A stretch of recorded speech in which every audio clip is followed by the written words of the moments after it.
everyone, especially to our instructor, Mrs. Libby Pacalioga. Ma'am, we are the Group 5 with 7 members including Greciones, Gumanad, Gomolon, Jamero, Japos, Lapuz, and Labiga.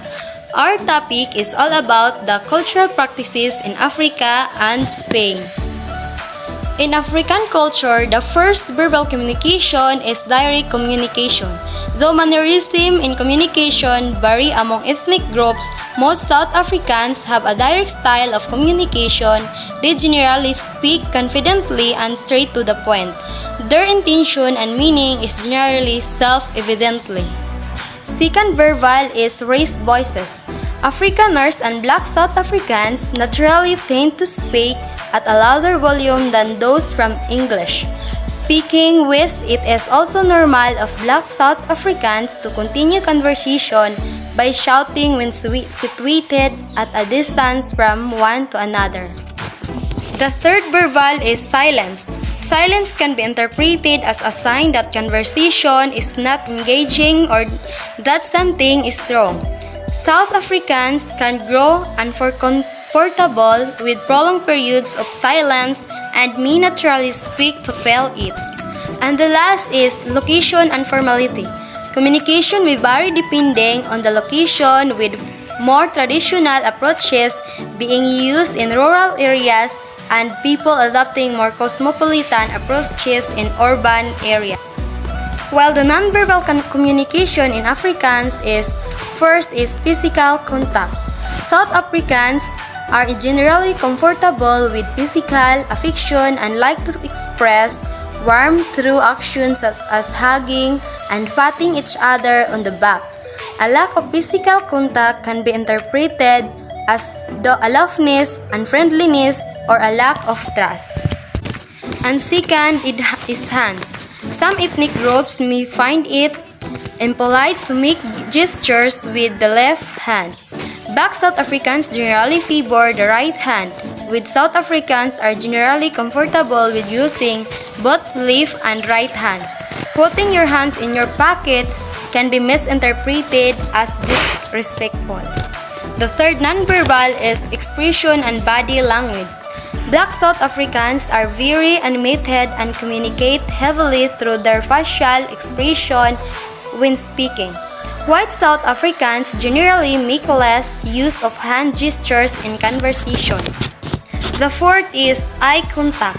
South Africans tend to maintain steady eye contact throughout the duration of conversation.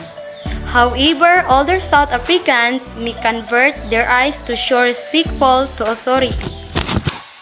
Fourth is personal space.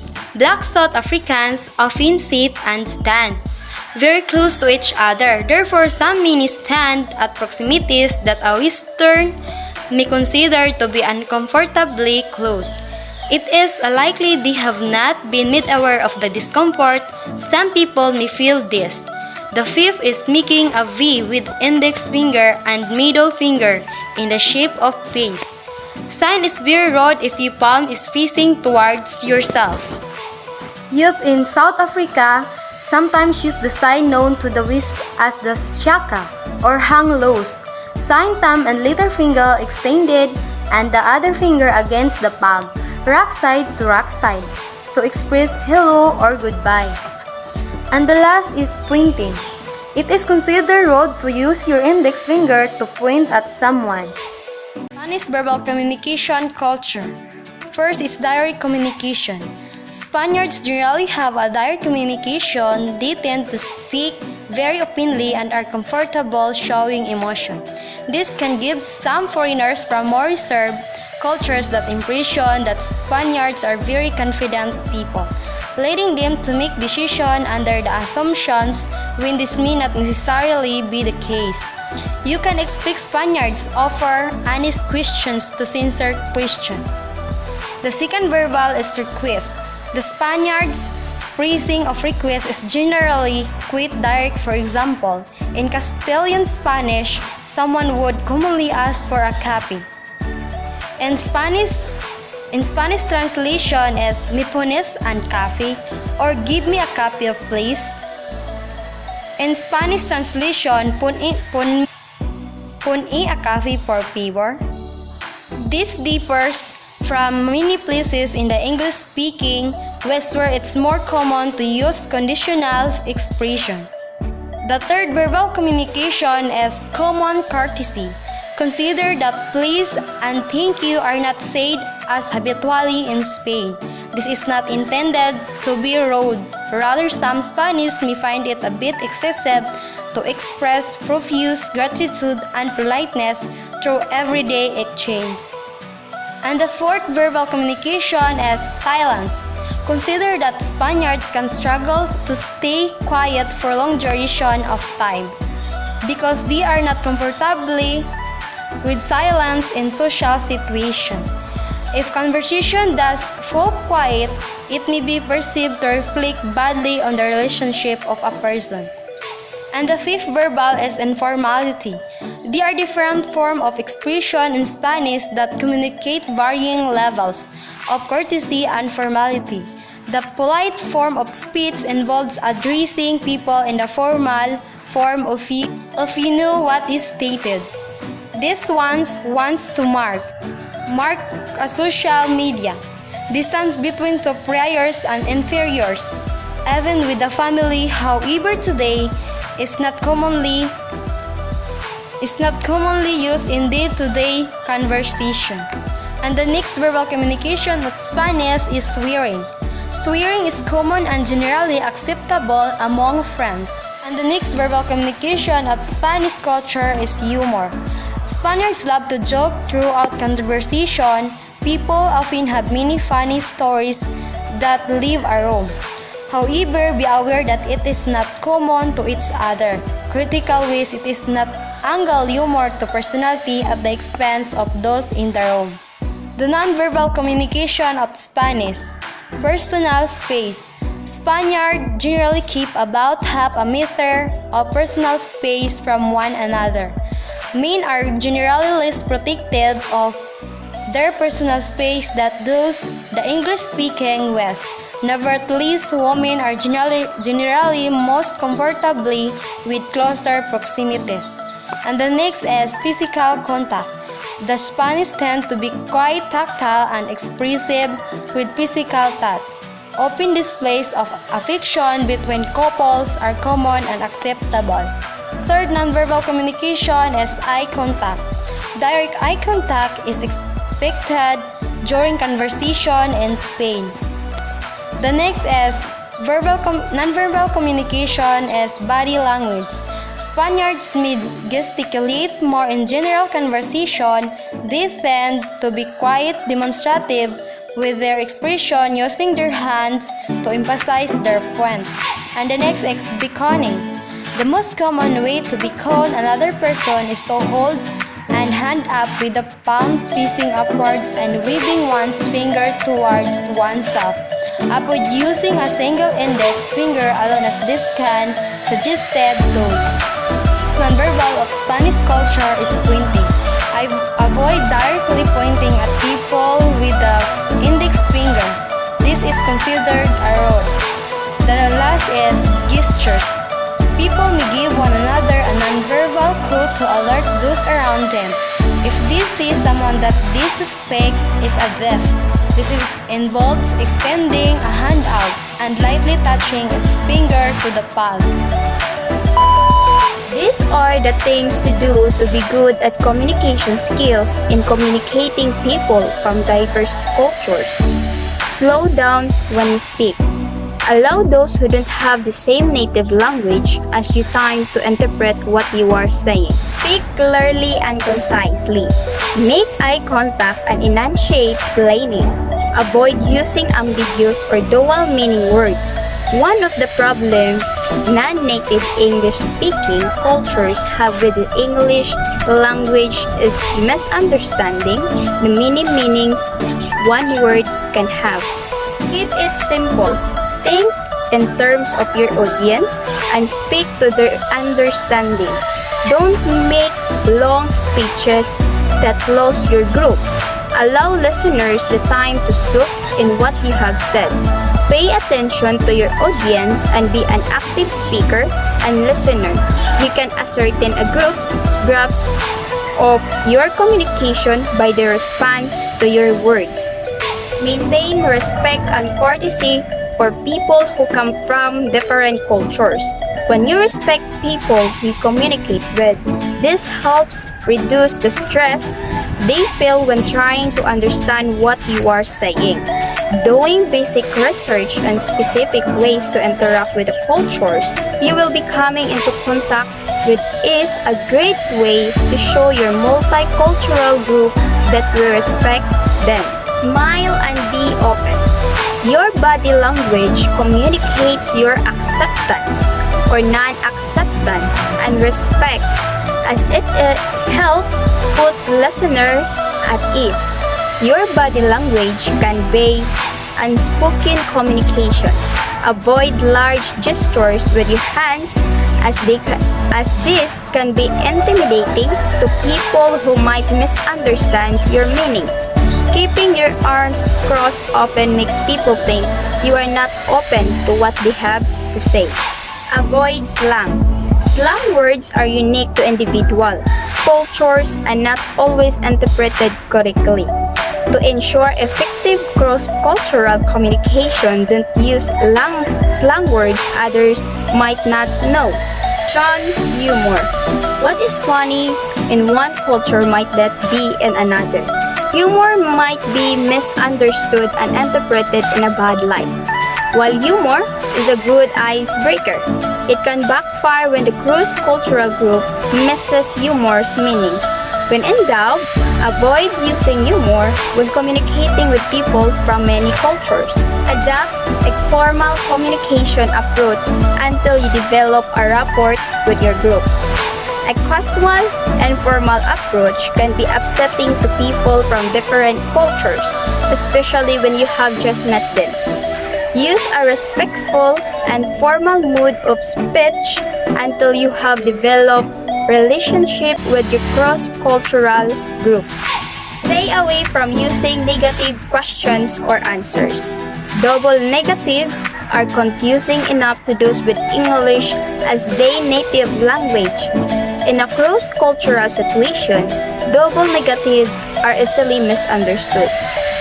Keep questions and answers simple so everyone understands. Ask for feedback. Request members of the cross-cultural group to speak up and provide interaction or ask questions. When you permit two-way communication, this helps prevent misunderstandings and clears up questions people might have. Last is summarize what you have said. Don't assume that just because you said it, everyone understands. Repeat what you have said in a different way. Summarize it and allow people the time to grasp what you have said.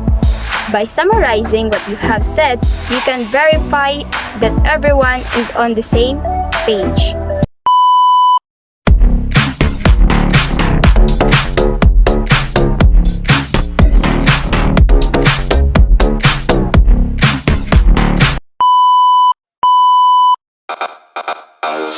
African wedding traditions, the knocking ceremony. It is common practice around the world to ask for a girl's hand in marriage. Many African wedding ceremonies cannot move forward without this step. For some ethnic groups in Ghana, the name of this ritual is knocking on the door or ku. The groom together with his family on a special pre-arranged night and knocks on the door of the bride's house. Once they are let in, they present gifts such as wine for libation, money, and cola nuts to the bride's family. They then announce their intentions and discuss the prospects of joining the two families through marriage. If everything goes well, the bride comes in to give her final consent as to whether or not she wants to marry the man. Marriage preparation begins as soon as she gives her approval. Marriage in African traditions is a union between two families, not just two individuals. That's why an engagement ceremony, which is often also a dowry or the bride price payment ceremony, is very important. Those ceremonies bring together the whole family and allow each side to get to know each other. Bride price is still widely practiced, remains a crucial part of many African wedding traditions. In the past, bride price was a guarantee of sexual fidelity and premarital female virginity. It was also a way for the groom to demonstrate that he was a good provider who would take good care of the bride. The ceremony differs slightly from country to country. In Burkina Faso, the Muaga tribe calls it Pog Poshum, or PPS for short. On this day, the groom's family goes to the bride's family to open the negotiated bride price. This can be in the form of money or animals, cereals, kitchen utensils, or clothes. Every day, consumer goods like hula nuts and dulu or millet, beer, or services, field work, repairing hats, or etc. are also commonplace. During the ceremony, the sisters and girlfriends of the bride jokingly hide some items from the groom's family, such as shoes. They then require money to return the items. This is done to show the groom and his family that they cannot snatch their friend or sisters so easily from the family. After the PPS, cohabitation is socially accepted through there usually still be a religious or civil wedding. Like most African wedding ceremonies, a South African wedding is vibrant with color, culture, music, and dancing. But before a Zulu wedding takes place, the groom and his family must first write a letter to the family of the future bride to formally ask for them to meet. The letter must clearly state their intention. It must be also detail the exact date when the lubula or the bride price negotiation will take place. The bride's family then replies to the letter by either confirming the set date or changing it to a date that they are more comfortable with. The next one is tasting of the four elements. The Yoruba ethnic group, or in the countries of Nigeria, Niger, and Benin, have a wedding tradition called the tasting of the four elements. During that ceremony, the bride and groom get a literal taste of flavors that represent the distinct stages in a marriage.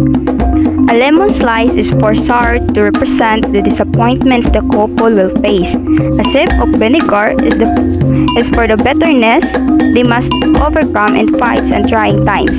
Cayenne is a hot element to show a way of bringing spice and passion to the relationship.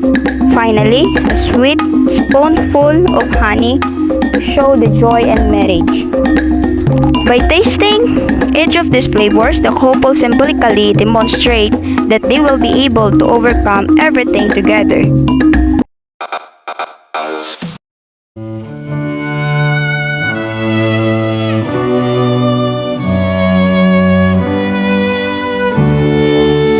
A traditional Spanish bridal dress includes a lace headdress called a mantilla, which the mother of the bride will have embroidered for or bequeathed to her daughter.